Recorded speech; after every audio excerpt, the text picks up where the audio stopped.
Minimum تقوی ہونا بہت ضروری ہے. جب تک کہ وہ منیمم تقوی نہیں ہوگا قرآن ہدایت نہیں دے گا. یعنی قرآن کی ہدایت تب ہوگی جب قرآن کے پاس کوئی آئے گا. قرآن کے پاس لائے گا کون؟ جو ابھی ہدایت کے مرحلوں سے بہت دور ہے. جو دور ہے اسے قریب کون لائے گا؟ مولا امام حسین کے سلسلے میں رسول خدا فرماتے ہیں ان الحسین مصباح الہدا.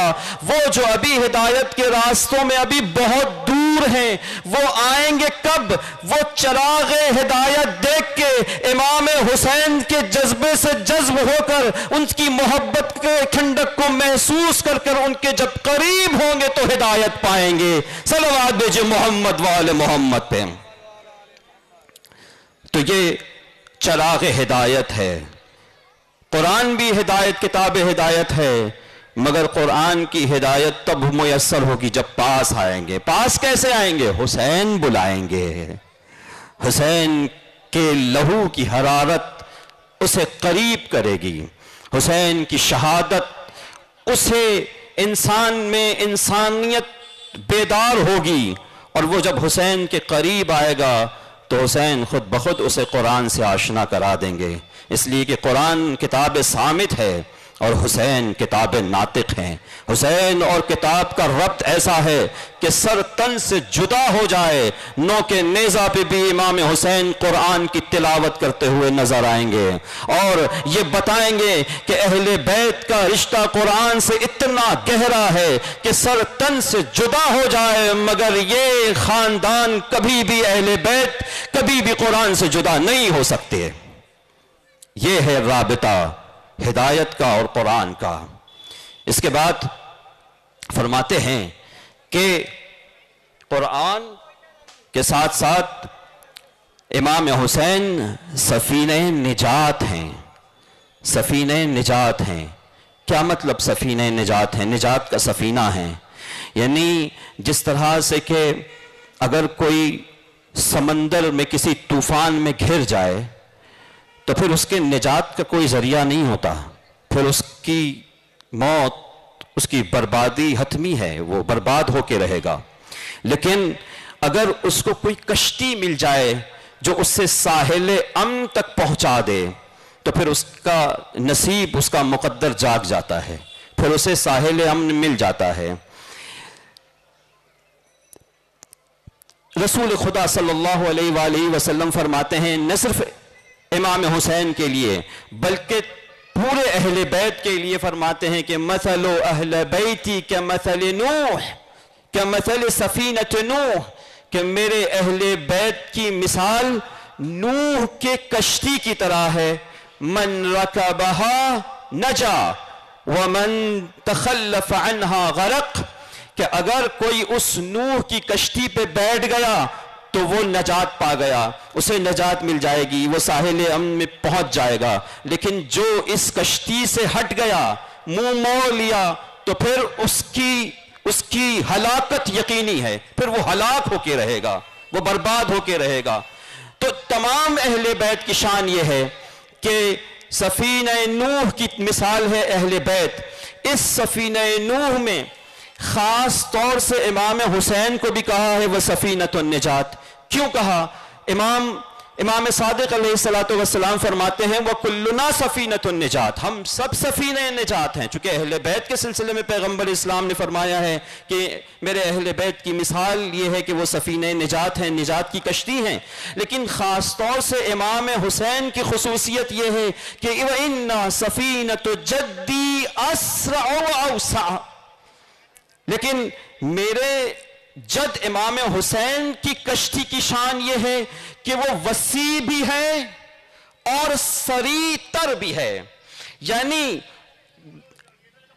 ایک تو اس کے اندر وسعت بھی بہت پائی جاتی ہے، گنجائش بھی بہت ہے، اور وہ منزل مقصود تک پہنچاتی بھی بہت جلدی ہے. اس لیے کہ امام حسین کہا نا کہ چراغ ہدایت ہیں، وہ جو ہدایت کے مرحلے میں ابھی دور ہیں ان کو بھی جذب کر لیتے ہیں امام حسین، ان کو بھی اپنی طرف کھینچ لیتے ہیں امام حسین. وہ ان کی قربانی کا صدقہ ہے.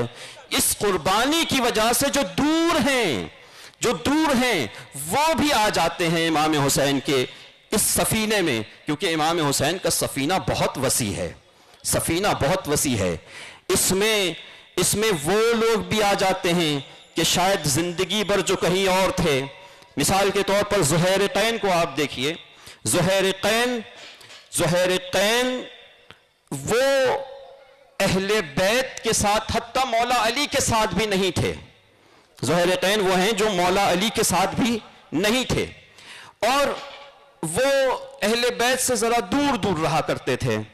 چنانچہ جب یہ قافلہ امام حسین کا کربلا کی جانب جا رہا تھا تو کچھ ایسا ہوا کہ زہیرقین کا بھی قافلہ ساتھ تھا، لیکن زہیرقین کو پتا چلا کہ یہ امام حسین کا قافلہ بھی جا رہا ہے اس طرف سے. تو وہ کوشش یہ کرتے تھے، خود ان کی طرف سے یہ کوشش تھی کہ جب بھی کہیں پڑاؤ ڈالیں تو امام حسین کے خیمے سے ذرا دور ہی پڑاؤ ڈالا کرتے تھے. امام حسین کے خیمے سے دور رہا کرتے تھے، کوشش یہ کرتے تھے کہ امام حسین سے دور رہیں. دیکھیں کس طرح سے امام حسین چراغ ہدایت ہیں، دور تک جن کی ہدایت پہنچتی ہے. چراغ ہدایت کا مطلب یہ جو دور تک پہنچے، دور تک ان کی ہدایت بھی پہنچتی ہے. اور کس طرح سے ان کی کشتی وسیع ہے کہ جو نہیں بھی آنا چاہ رہا ہے امام حسین کے ساتھ، دور دور خیمے لگاتا ہے، پڑاؤ لگاتا ہے، جیسے زہیرقین. تو ایک مقام ایسا آیا کہ جہاں پر وہ دونوں کا پڑاؤ کافی نزدیک تھا، پھر بھی ایک جگہ نہیں تھا، نزدیک ہو گیا تھا. تو اس وقت امام حسین نے زہیرقین کے خیمے میں ایک شخص، کسی قاصد کو بھیجا، کہا کہ ان سے کہہ دو کہ تمہیں نواسہ رسول بلا رہے ہیں. اب قاصد آیا زہیرقین کے پاس. زہیرقین اپنے خیمے میں بیٹھے ہیں اپنی زوجہ کے ساتھ، اور قاصد نے کہا کہ تمہیں فرزند رسول امام حسین بلا رہے ہیں. تو ایک مرتبہ زہیرقین نے اپنی بیوی کا چہرہ دیکھا. بیوی نے کہا کہ کیا ہے، کیوں سوچ رہے ہو؟ تو کہا کہ میں تو نہیں جاننا چاہتا، ابھی انہوں نے یزید کے خلاف قیام کیا ہے اور میں ان سب جھمیلوں میں نہیں پڑنا چاہتا، کیونکہ اگر میں ان سب جھمیلوں میں پڑوں گا تو میرا جو تجارتی کاروان ہے، چونکہ وہ بہت بڑے تاجر تھے اور اپنا تجارتی کاروان لے کے جا رہے تھے، ان سب کا کیا ہوگا، تو میں ان سب جھمیلوں میں نہیں پڑنا چاہتا. تو ایک مرتبہ اس کی بیوی، جناب زہیرقین کی بیوی کہتی ہیں تمہیں شرم نہیں آتی؟ فرزند رسول تمہیں بلا رہا ہے اور تم جانے سے بھی انکار کر رہے ہو. ارے کم سے کم جاؤ، ان کی خدمت میں سلام تو عرض کر کے آ جاؤ. بھلے تم ان کی مدد نہ کرو، بھلے تم ان کا ساتھ نہ دو، لیکن جاؤ تو کم سے کم سلام تو کر کے آ جاؤ. دیکھو فرزند رسول تم کو بلا رہے ہیں اور تم نہیں جا رہے ہو. تو ایک مرتبہ اس کی اپنی بیوی کی للکار کو سن کے اس کو بھی غیرت آئی، انہیں غیرت آئی، اور وہ امام کی خدمت میں گئے.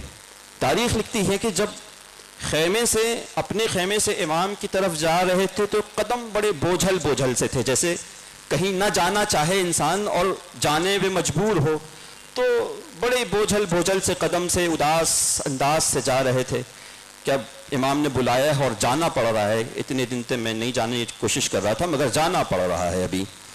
تو جب جناب زہیر اس طرح سے آئے اور آنے کے بعد امام حسین سے صرف چند منٹ کی گفتگو ہوئی تھی، صرف چند منٹ، زیادہ نہیں. کوئی بہت زیادہ امام حسین بیٹھ کے ان کو تقریر کیے ہوں، سمجھائے ہوئے ہوں، حدیثیں سنائے ہوئے، ایسا کچھ نہیں ہوا. تاریخ میں ملتا ہے کہ صرف امام نے کہا کہ زہیر کیا ہم سے تم ناراض ہو، کیوں ہم سے کٹے کٹے چل رہے ہو. بس اس طرح کی گفتگو، اور کچھ اور امام نے فرمایا ہوگا جو تاریخ میں صحیح سے نہیں ملتا، لیکن تاریخ میں ان کا آنا اور پھر خیمے سے، امام حسین کے خیمے سے جانا اور جانے کا انداز ملتا ہے کہ ایک مرتبہ چند منٹ کی گفتگو کے بعد جناب زہیر میں وہ تبدیلی آئی کہ اب ان کے عزم، ان کے چہرے سے ایک عزم نمایاں تھے، ان کے چال میں ایک عزم تھا. ایک مقصد دکھ رہا تھا، اور آتے ہی انہوں نے اپنی زوجہ سے کہا کہ میں تو اب امام حسین کے ساتھ جا رہا ہوں. تو جناب زہیر کی بیوی نے کہا نہ وہ جانا اور نہ اس طرح سے آنا، ایک تو جا نہیں رہے تھے اور اس کے بعد اب تم امام حسین کے ساتھ جا رہے ہو. اور یہ کہا کہ تم چلی جاؤ، کاروان کے ساتھ چلی جاؤ، میں اکیلے امام کے ساتھ جا رہا ہوں. تو ایک مرتبہ جناب زہیر کی بیوی کہتی ہیں واہ اچھا انصاف ہے، تم کو بھیجا میں نے اور مجھے کو تم چھوڑ کے جا رہے ہو، ارے تم مجھے چھوڑ کے کہاں جا رہے ہو؟ تو ایک مرتبہ وہ کہتے ہیں کہ دیکھو ایسا ہے کہ کربلا کے میدان میں یا کہیں بھی جنگ ہوگی، سب لوگ مارے جائیں گے، تو اس مرتبہ کہتے ہیں کہ وہ تو امام حسین کے ساتھ بھی ان کی بہنیں ہیں، ان کی بیویاں ہیں، اہل حرم ہیں. تو ایک مرتبہ جناب زہیر کہتے ہیں کہ وہ تو اہل بیت ہے نا، ان کے ساتھ کوئی کچھ نہیں کرے گا، لیکن تو لونڈی ہے، پتہ نہیں تیرے ساتھ کیا ہو، میں نہیں چاہتا. تو ایک مرتبہ جناب زہیرتین کی بیوی کہتی ہیں ارے جو حال جناب زینب کا ہوگا وہی حال میرا بھی ہوگا، ارے مجھے بھی اپنے ساتھ لے کے چل. لیکن جناب زہیر ان کو اپنے ساتھ نہیں لاتے ہیں اور خود اکیلے آ جاتے ہیں. تو کہنے کا مطلب یہ ہے کہ جو زہیر ابھی دور دور تک تھے، پاس نہیں آنا چاہ رہے تھے، امام حسین کے اندر کتنی کشش ہے کہ چند منٹ کی ملاقات نے عام زہیر کو جناب زہیر بنا دیا. نعرہ حیدری حیدری حیدری حیدری، نعرہ حسین حسین حسین.